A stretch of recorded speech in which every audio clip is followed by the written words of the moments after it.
Alors qu'à cette époque de l'année les jours rallongent, la nuit s'apprête à tomber sur vos Xbox 360 avec l'arrivée d'Alan Wake, le nouveau titre de Remedy Entertainment, le développeur des 2 premiers Max Payne.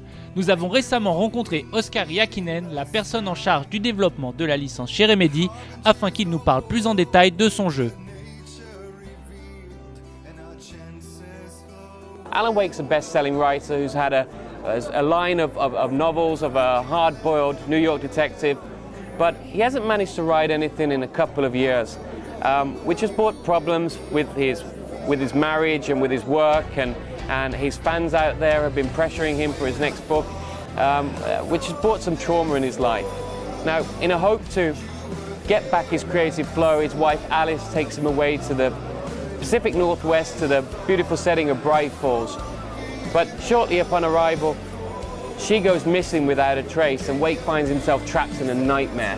Worst of all, his latest novel, a thriller that he doesn't even remember writing, is now coming true before his very eyes, word for word. So Alan Wake's a psychological action thriller, and what we're trying to do is give the players a thrill ride that they've never experienced before. With that, we've combined the mind of a psychological thriller with the body of a Remedy cinematic action game. Well, I mean, we were in a fortunate position after the Max Payne games to take our time with the next projects, and we took a lot of time prototyping and looking for a concept that we felt would potentially be the next great Remedy game.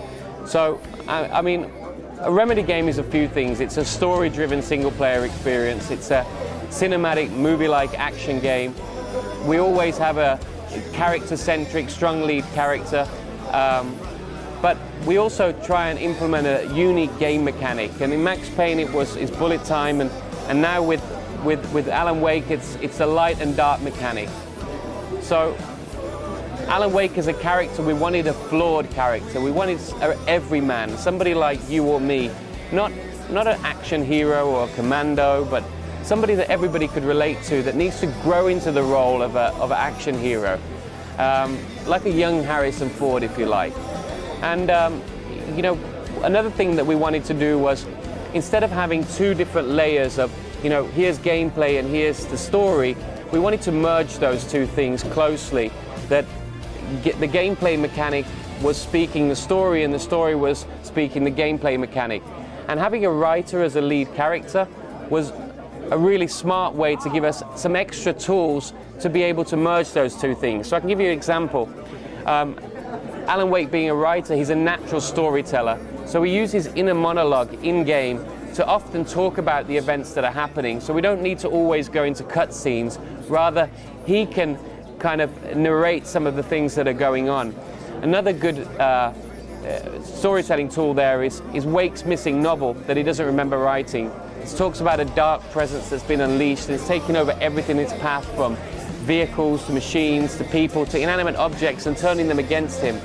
And the thing about these manuscript pages is that every time you find one, you know that they're going to come true. And that's the psychological aspect of it. You don't know where, you don't know when, you don't know how, but you know the events in there are going to come true.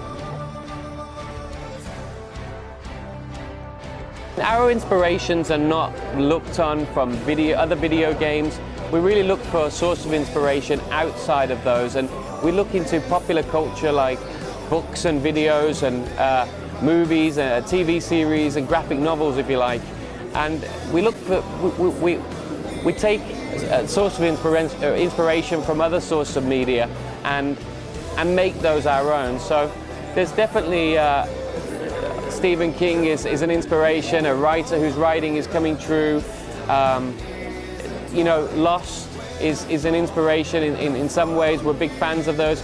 So not Lost from a plot or story perspective, but the way Lost package everything in this TV series style thriller and utilize the previously on and the to be continued to touch on the key story elements and then have these really compelling cliffhangers that leave you wanting more. The Twin Peaks is an inspiration. There's definitely an echo of Twin Peaks in Bright Falls. And we tip our hats to some of the greats out there, like Alfred Hitchcock. We have the birds attacking you, but I mean, we've even gone to more extents than that. So we also take examples from popular culture of how they utilize the cameras in thrillers. So it's a classic, there's the knife on the table, and then you pan away, and then when you look back and you realize that something's missing, and it takes your brain a couple of minutes to realize that it's the knife, but just when you realize the audio cues come in and the music and you start to have the drum roll, it really gets your kind of emotions running, and I think we've done a good job of that. We haven't forgotten about our history and the heritage that we've done in the Max Payne games. So, Max Payne was cinematic movie-like action, right?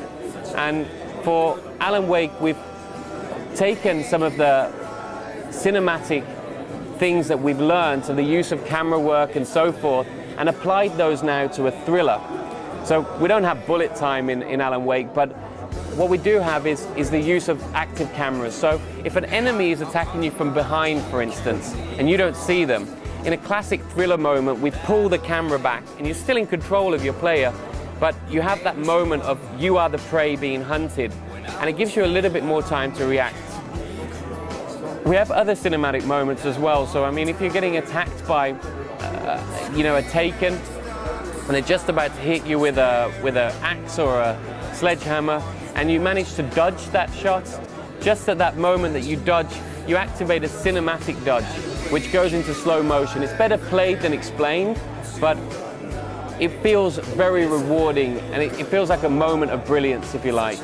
And then there's, like the flare gun shot, for instance. When you shoot a flare gun and you do a good shot, we release the camera and we follow the flare gun shot right up until the enemy, until he explodes, and it again feels really rewarding.